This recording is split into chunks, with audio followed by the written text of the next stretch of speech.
Hello everybody and welcome to Criss-Cross Applesauce. My name is Miss Diane and I love to read. So as a result, I have a library full of books and many of these books are for boys and girls just like you. So I have decided to share these books with you, and today I've chosen a book that I'm sure all of you will know all of the characters in it, but it might be the first time you've heard this book. And this book is called The Fairytale Hairdresser and Snow White. And the book was written by Abbie Longstaff and Lauren Beard. Now, I suggest you find a cozy spot and we can start reading together. Okay, let's begin. Kitty Lacey was the best hairdresser in all the land. Customers came from far, far away to have their hair styled, their tails plaited, and their beards trimmed. Kitty's salon was the perfect place to hang out. Cinderella baked biscuits for everyone. Rapunzel loved hearing all about the latest hairstyles. And Rose, the sleeping beauty, always made full use of the comfy sofa. One day, Kitty and her friends were flicking through their favourite magazine, The Looking Glass. "Look at this," said Rapunzel, pointing to an article about a princess called Snow White. And here are the girls looking through the magazine. Snow White missing. Who is to blame? Princess Snow White has vanished from the palace. In a statement to the press, the magic mirror from the palace said, "I am the mirror on the wall.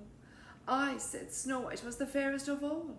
The queen was angry. I heard her say, 'Take that Snow White far away.' She made the huntsman bring his knife, so Snow White ran to save her life." "Nonsense," said the queen. "I wouldn't hurt anyone, not even Snow White, with her shiny black hair, her ruby red lips, and her skin as white as snow. I'm far too beautiful to be mean." But there was another second disappearance at the palace, and this time it was Mr. Mirror who disappeared. In an exclusive interview with the Looking Glass, the huntsman stated, "It's all the queen's fault. She tried to make me hurt Snow White, but I couldn't do it. I told Snow White to run as far from the queen as she could." The queen was not available for any comment. "Oh no," said Kitty. "Poor Snow White," said Cinderella. "I hope she's okay," said Rapunzel. "Yes," said Rose. "That queen sounds very nasty." Later that day, Red Riding Hood came to see Kitty. "Hiya," she said. "I found this mirror on my way home from Grandma's house. I thought you might like it for the salon." "Oh, thank you," said Kitty.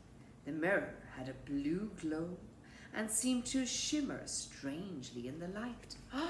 Ding dong!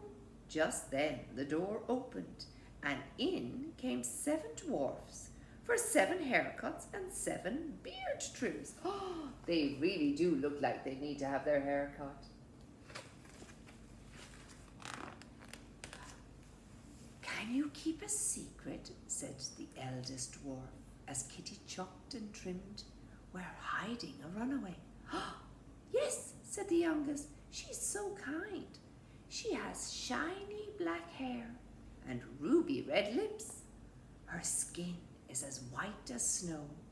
She's always singing just like me, and she loves apples." Suddenly, the mirror shimmered and shook, and to Kitty's amazement, a face appeared. The dwarfs gasped as the mirror began to speak. "I know that girl. She's called Snow White. Tell me, am I right?" "Yes," said the youngest dwarf. "That's her. The queen's on her way with an evil plot. I'll tell you more, but that's all I've got." The mirror shimmered again, and the face disappeared. "Quick," said the eldest dwarf. "Come on, everyone." They rushed to the dwarf's house as quickly as they could, and there in the kitchen stood a girl. She had shiny black hair, ruby red lips, and skin as white as snow. She sang a little song as she made an apple pie. It was Snow White. And here she is in the kitchen making an apple pie. It's lucky the dwarfs had hidden you away, said Kitty. The wicked queen is coming. Oh no, said Snow White. What shall I do? Don't worry, said Kitty. I'll help you. Come to my salon and I'll fix it so the queen won't recognize you. Back at the salon, Kitty gave Snow White all kinds of disguises to try on. It took quite a while. Look at the disguises she's trying. But finally, they found the perfect disguise. No one will recognize you now, said Kitty, as she brushed Snow White's new hair. We'll pretend you're my assistant. Thank you, said Snow White. But oh, she sighed sadly. What's wrong? Asked Kitty. Well, there is someone I do want to recognize me. He works on the high street. He's lovely. I think he likes me, but now he won't know who I am. Kitty gave Snow White a hug. We'll find a way to get that wicked queen locked up for good, she promised. Then I'll make you look like yourself again. You'll be the fairest of them all. The very next day, an old peddler woman came to town with a basket of juicy red apples. She tapped on the door of the bike shop. Have you seen a girl with shiny black hair? She asked. No, said Red. She tapped at the door of the optician. Have you seen a girl with ruby red lips? She asked. Her skin is as white as snow. No, growled the wolf. The old woman tapped on the door of Kitty's salon. A girl came to the door. Her hair was purple, her lips were pink, but her skin was as white as snow. Said the old woman. The girl was singing a little song. Ah, said the old woman. Oh, apples, the girl cried. My favorite. Aha, said the old woman, and she gave the girl a juicy red apple. The girl took one big bite. Here we go. What happened to the girl? She fell to the floor. Snow White, cried Kitty, hurrying to her side. Now I am the fairest of them all, crackled the old woman as she hurried away. But as soon as she ran, her disguise slipped off. It was the wicked queen. Snow White lay as still as stone on the salon floor. Kitty didn't know what to do. Oh, let's find out what they do. Suddenly, Kitty remembered the magic mirror. Mirror, mirror on the wall, who's the best doctor of them all? The mirror shimmered and shook. I know a prince who's a doctor too. High Street, number 42. Dr. Charming is the best. He'll wake poor Snow White from her rest. Kitty opened her salon door and said, Mr. Gingerbread Man, please hurry and fetch Dr. Charming. Run, run, run as fast as you can. So the gingerbread man ran. Before long, he came running back, and with him was Dr. Charming. Look at the gingerbread man running. And he brings back Dr. Charming. Maybe he can help. Snow White, cried Dr. Charming as he bent down to pick up the beautiful princess. But as he lifted her, the piece of apple shifted in her throat. Snow White coughed and slowly opened her eyes. Thank goodness, said Kitty.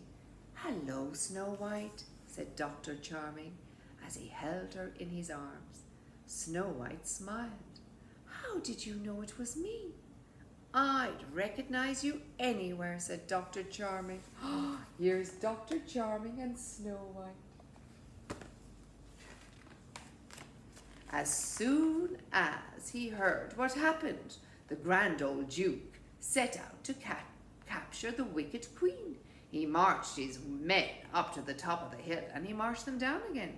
The Queen was marched off to prison, and Snow White was safe at last. And have a look here and see who's having a picnic and who's joining everyone at the picnic. Many weeks later, Snow White and Dr. Charming were married. There was a huge party, and Fairyland's favourite band played all their most popular hits. Look at everybody dancing at the ball. They're having a good time. And of course, Kitty Lacy was on hand to make sure Snow White was the fairest of them all. And Snow White looks just like her old self. Thank you so much for joining me with my story time. And maybe you'll come back again tomorrow to see what we're going to read. Bye-bye for now.